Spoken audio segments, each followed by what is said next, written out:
warahmatullahi wabarakatuh. Apa kabarnya pemirsa TVRI dimanapun Anda berada? Semoga selalu sehat dan semangat menjalankan aktivitas hari ini. Senang sekali pemirsa, saya Audita Tamara Putri hadir menjumpai Anda di Pesona Indonesia. Kali ini saya berada di kawasan pelataran Benteng Kuto Besak Palembang atau BKB. Namun ini adalah langkah awal kita untuk menyusuri wisata yang lainnya. Karena saya akan mengajak pemirsa untuk menyusuri pinggiran Sungai Musi. Kita akan berwisata air dan wisata budaya. Jadi tidak hanya kesenangan yang akan kita peroleh, tetapi juga nilai sejarah dan budaya di dalamnya. Wisata apa saja yang akan kita kunjungi? Yuk ikuti saya.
Permisi. Ya, gimana? Ini kita dari tim Pesona Indonesia TVRI. Bapak, ini kita mau tanya-tanya dan juga mau lihat-lihat.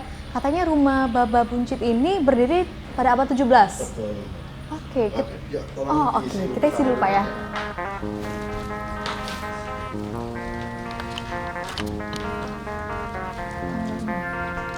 Tanggalnya.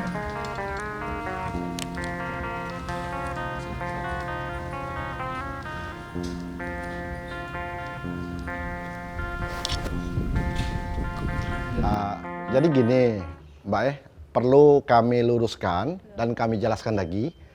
Yang punya rumah ini, yang tinggal di rumah ini dulu pada abad 17 tuh, beliaulah sama orang tuanya. Beliau ini namanya Ong Eng Tuan, asli dari Tiongkok. Nah, jadi beliau punya anak, tinggal di sini juga. Itu Ong Bun Kim, paling tua. Ong Buntik, Ong Buncit. Nah, jadi memang kebanyakan yang kita ini terkenalnya kan dari Buncit. Nah, jadi agak ricu kan. Nah, makanya saya luruskan. Yang punya rumah ini memang ya sama Bayana kan. Nah, yang punya rumah ini adalah Ong Eng Tuan. Nah, jadi hartanya ya kata orang tuh Sugilamo bahasa Palembang tuh tidak habis-habis tadi kan dari anaknya tadi yang megang ini tadi kan.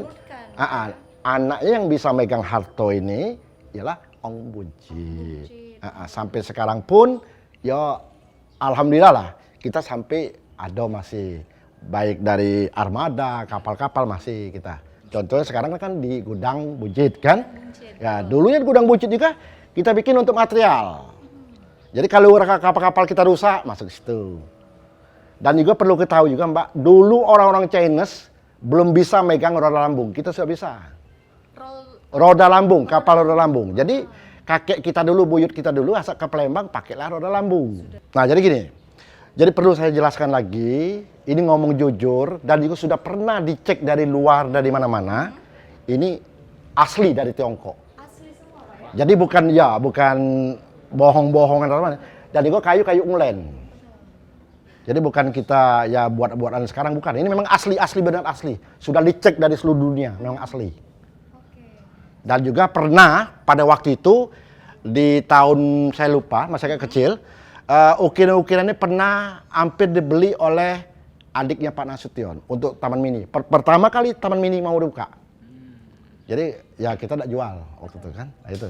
Ini asli betul, sudah dicek. Permisi. Oh, ya. Wah, Bapak Budi. ya. Nah, cocok ini Pak. Saya kenalkan ini dari Ketua Homestay. Gitu Bang Bapak. Baik Pak, kalau tadi kan sudah kita ketahui bahwa ini Rumah Baba Buncit tidak hanya menjadi wisata, tapi juga bisa homestay.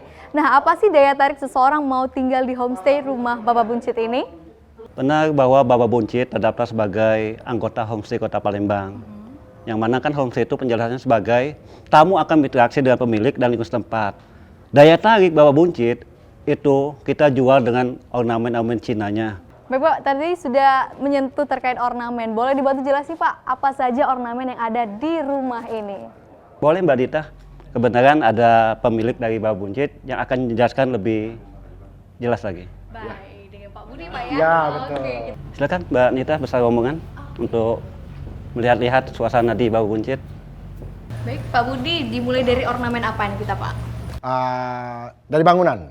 Nah, kalau dari bangunan, berdiri waktu bangunan ini kan kalau dulu cerita dari kakek saya, pembuatan rumah ini kan bukan kayak sekarang ini kan, mudah cepat apa. Dulu bikin satu bangunan itu hampir 1 tahun, pakai semedi lah dulu, inilah dulu.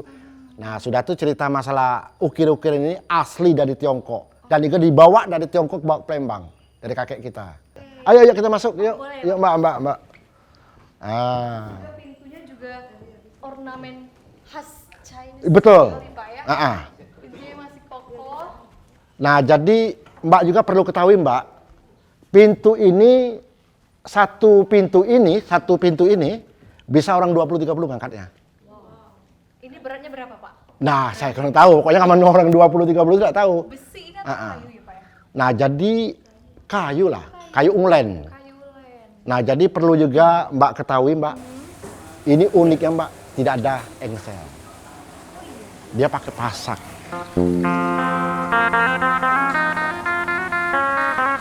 Baik Pak Budi, ini kita sudah berada di makam dari salah satu pemilik dari Rumah Baba Buncit ini. Boleh ditunjukkan Pak yang mana pemilik dari Rumah Baba Buncit ini? Selama kami tinggal di rumah sini, kami sebenarnya kan tidak tahu bahwa ini memang benar ke 17 berapa itu ya, abad 17 kami tidak tahu. Nah, karena kebetulan pada waktu itu kami ada mengadakan kirap Sriwijaya, datanglah dari biksu dari Tiongkok, datang, coba siapa punya yang terlibat dari anak cucunya bisa dibuka itu. Nah, dari situ kami baru tahu. Nanti saya tunjukkan, saya bisa buktikan, tapi saya tidak bisa bahasa Chinese lama kan ini. Saya bisa buktikan. Boleh dibantu Pak untuk kita lihat ada apa di belakangnya? Boleh kalau nanti saya tunjukkan? Boleh Pak, kalau bersedia. Boleh. Oke. Permisi dulu Mbak ya. Ya kita harus menghormati dulu kan. Biarpun saya mualaf, tetap saya hormatin. Ini buyut saya kan. Kalau saya tidak ada menghormati, tidak bisa buka dia. Istilahnya permisi ya. Ini Ong Eng Tuan.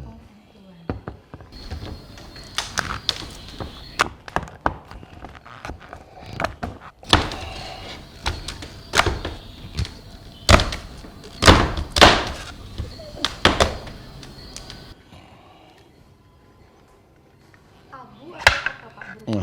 Tulisan. Ya. Jadi seluruh dari keluarga kita semua tidak bisa istilahnya bohong di sini semua. Dari abad di sini.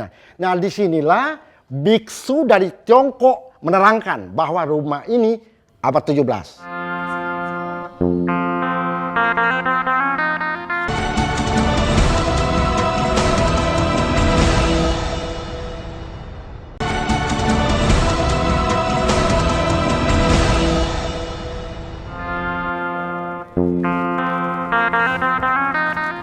Pemirsa Pesona Indonesia, kita sudah mengunjungi rumah Baba Ong Buncit, tentunya rumah yang penuh dengan goresan sejarah dan budaya di dalamnya. Tapi tidak hanya itu, kita masih banyak tujuan wisata lainnya yang akan kita gali informasi selanjutnya. Yuk!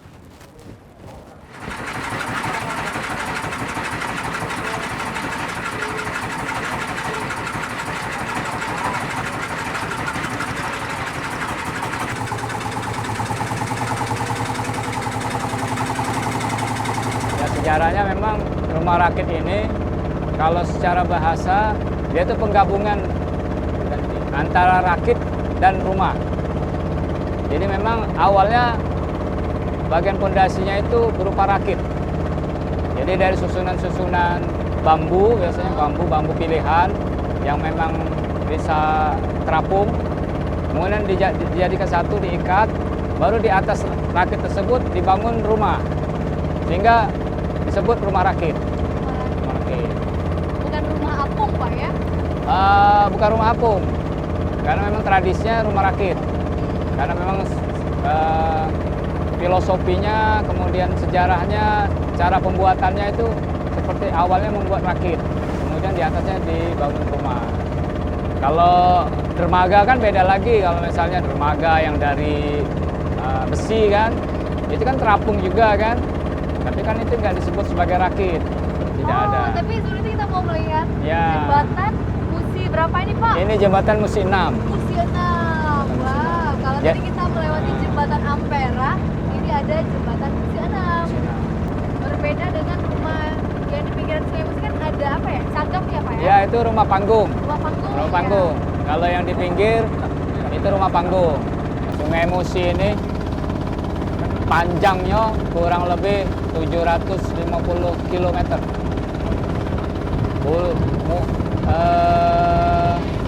Hulunya, mata airnya di daerah Curup. Di situ ada bukit namanya Bukit Kelam. Terus menyusuri ke namanya di situ ada daerah namanya Ulu Musi. Ulu Musi itu masuk Kabupaten Empat Lawang. Ulu Musi nama daerah itu.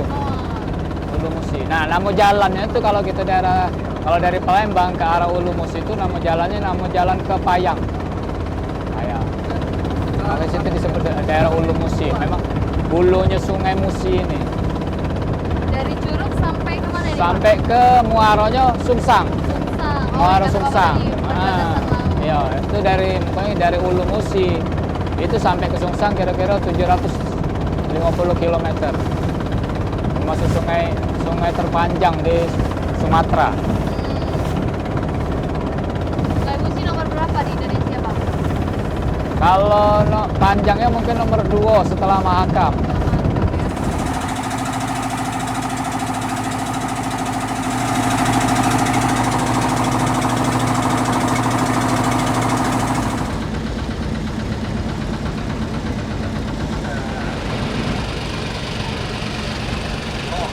Mencari model main di terapung.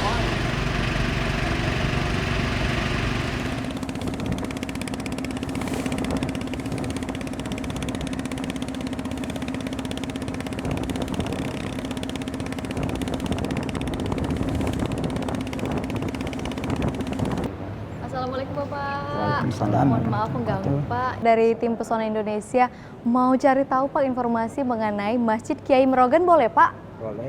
Masya Allah. Pak, kita mau tanya terkait dengan nama dari Masjid Kiai Merogan.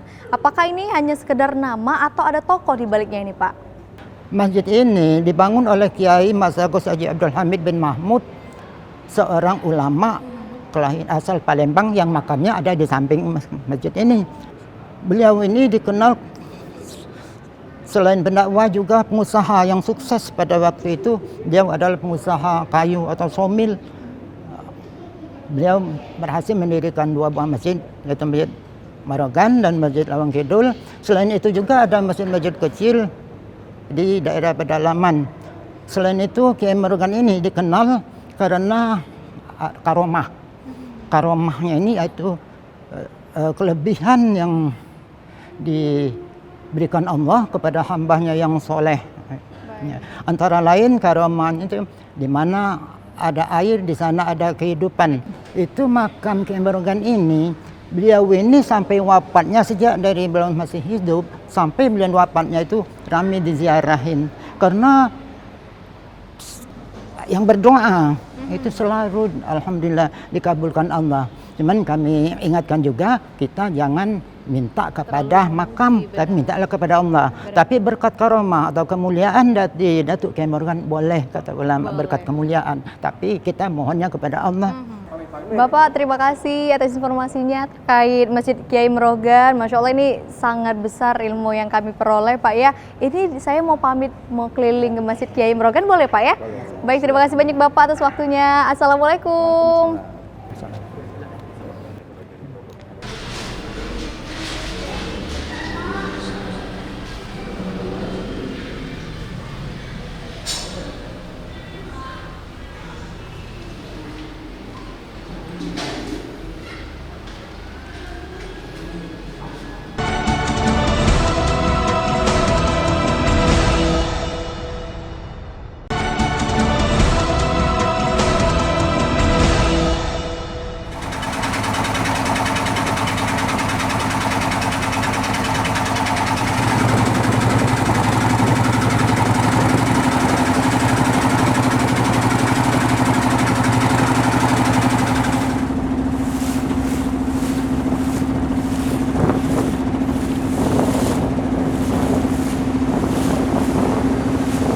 Kita mau menuju Kampung Al Munawar. Kampung apa itu Pak? Itu kampung etnis Arab. Ya, orang Arab. Arab. Mereka ini imigran dari Yaman, Dari Yaman. dari era Kesultanan. Dan mereka ini datang dari Arab ke sini di era Kesultanan Palembang Darussalam. Sampai sekarang masih ada. Masih ada. Dan dijadikan tempat wisata Tempat juga, wisata Pak, ya? juga. Oke. Wisata Menarik budaya. sekali ya, Pak, ya. Situ terkenal dengan tradisi-tradisi Arab.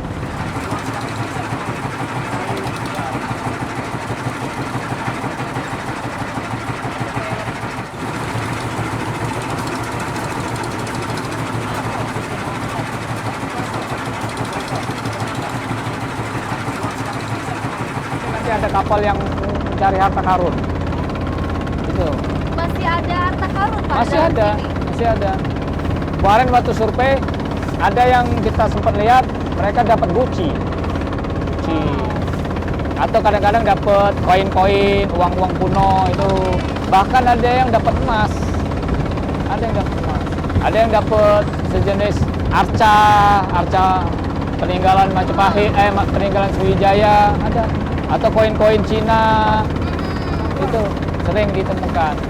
Wow, itu berarti orang yang sangat ahli Pak ya? Iya, menyelaminya. nyelam. Palembang ini dikenal dengan julukan Tennessee dari timur, 1000 sungai.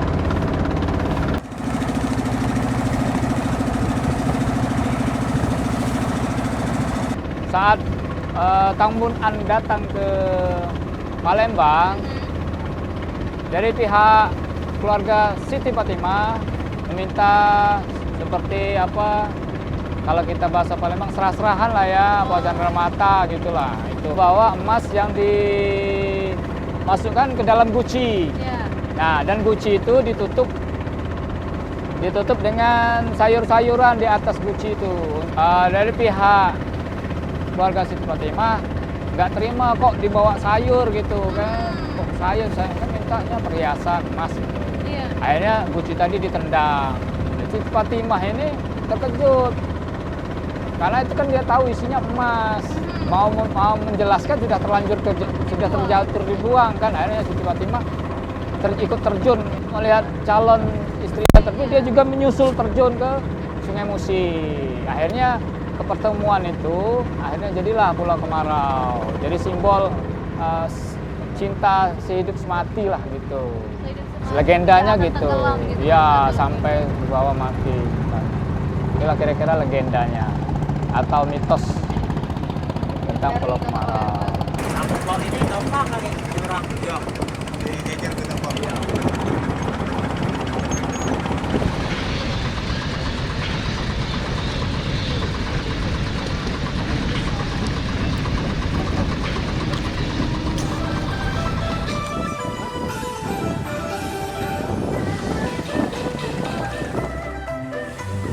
Pulau Kemarau memiliki pesona alam yang indah.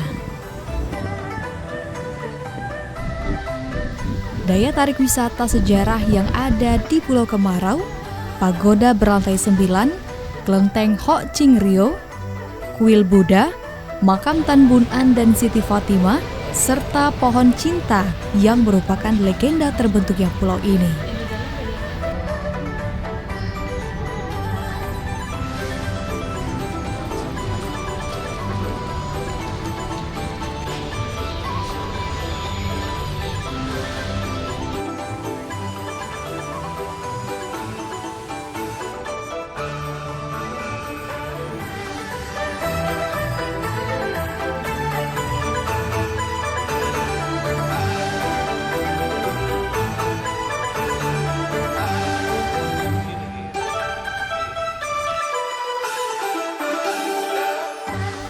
Atraksi di Pulau Kemarau ketika ada event tahunan Cap Gome Hari Raya Imlek, di mana pada acara tersebut masyarakat Tionghoa dan pribumi beramai-ramai berkunjung di Pulau Kemarau.